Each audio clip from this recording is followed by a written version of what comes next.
नमस्कार जोहार, मैं देवेश कुमार न्यूज ऑफ भारत से।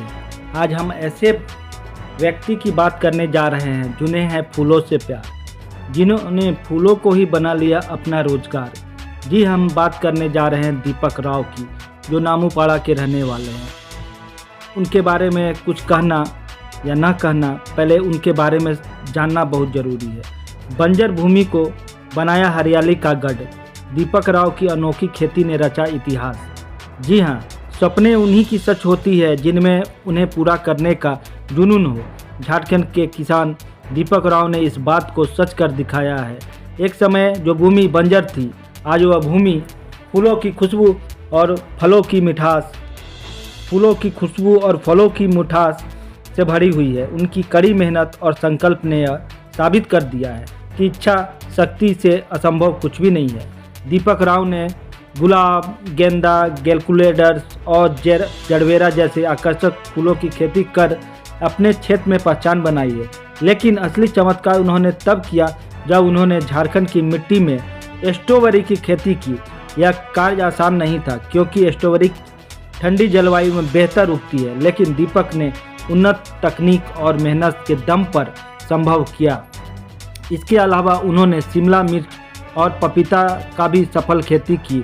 उनके बागान में उगे पपीता की गुणवत्ता और आकार देखकर लोग हैरान रह जाते हैं। एक समय जिस भूमि को बंजर भूमि का सीना चीरकर आपने फूल और फल की खेती की। आखिर फूल और फल की खेती करने के दिशा में आपका क्यों ध्यान गया? क्यों मतलब फूल की खेती करने के लिए आप आगे आए? ऐसा है, शुरू से मेरा बागवानी में रुचि रहा है। अब इसी को मैंने फिर बिजनेस का रूप दिया है। आज अभी मैं फूलों में जरबेरा, ग्लैडुलस, रजनीगंधा, गुलाब, गेंदे की खेती कर रहा हूँ। इसके साथ साथ मैंने कुछ फलों की खेती भी शुरू की है। इन फलों में पपीता और सब्जियों में कैप्सिकम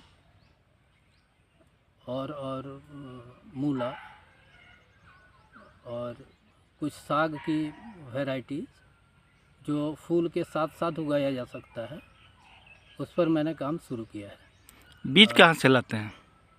बीज में कुछ तो सरकारी बीज मिल रहा है और विभाग के द्वारा, और कुछ खुद से क्रय करना पड़ रहा है। किस विभाग से? कृषि विभाग से। जी, लाभ मिल रहा है? एक शेड मिला है मुझे जी, कृषि विभाग से, और कुछ बीज का लाभ मिल पा रहा है। और भी सहयोग की आवश्यकता है। अगर सरकारी सहयोग मिले तो मैं इस खेती को और विस्तृत रूप दूंगा, जो एक उदाहरण बनेगा झारखंड में कि बंगाल की तरह झारखंड से भी फूल बाहर जाया करेगा। ऐसा सोच है, और लोगों को भी मैं अपने साथ साथ प्रोत्साहित करूंगा। पहले खुद पे मैं इसका प्रयोग कर रहा हूं। राव जी, आपके बागान को हमने घूमा, देखा। आपके गुलाब में भी काफ़ी सुगंध है। प्रायः देखने को मिलता है गुलाब तो बड़ी बढ़िया रहता है, लेकिन उसमें सुगंध नहीं रहती है, लेकिन आपके गुलाब में भी सुगंध है। और सबसे बड़ी बात है कि हमने देखा कि आपने स्ट्रॉबेरी की भी खेती की है, जो ठंड जगह पे स्ट्रॉबेरी की खेती किया जाता है। ऐसे आप जहाँ पे स्ट्रॉबेरी की खेती कर रहे हैं, वहाँ नामुमकिन है स्ट्रॉबेरी की खेती करना। वहाँ पे भी आपने बड़े अच्छे स्ट्रॉबेरी की खेती की है, फल भी अच्छे आए हैं। ये कैसे संभव हो पाया? तो बस सब अभी मैंने सब पे प्रयोग ही कर रहा हूँ कि कौन सी खेती यहाँ हो पाएगा, और सबको थोड़े थोड़े क्षेत्रों में लगा के अभी प्रारंभिक रूप से देख रहा हूँ। जैसे ही अच्छा रिजल्ट आएगा इसको विस्तृत रूप दूँगा। काफ़ी लंबा चौड़ा ज़मीन है आपके पास। हमें लगता है कई एकड़ ज़मीन है। कितना एकड़ ज़मीन है आपके पास? कितने एकड़ में खेती कर रहे हैं? लगभग 4-5 एकड़ आसपास ज़मीन है, जिसको मैं खेती के रूप में प्रयोग कर सकता हूँ। अभी तो लगभग 1.5 एकड़ में मैंने इसे शुरुआत।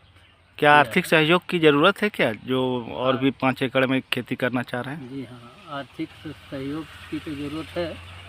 आर्थिक रूप से कुछ कमज़ोर तो हूँ इस क्षेत्र में, और आर्थिक सहयोग की ज़रूरत है। विभाग अगर और सपोर्ट करे, अभी जो कृषि पदाधिकारी हैं उनका सहयोग मिल रहा है, और भी तरह से अगर सपोर्ट मिले तो इसको और आगे बढ़ाया जा सकता है।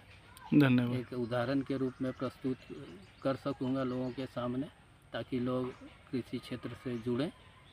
जो लोग विमुख होते जा रहे हैं कृषि से, इससे फिर से जुड़ें और ये लाभप्रद है। मैं खुद पर देख रहा हूँ ये। धन्यवाद।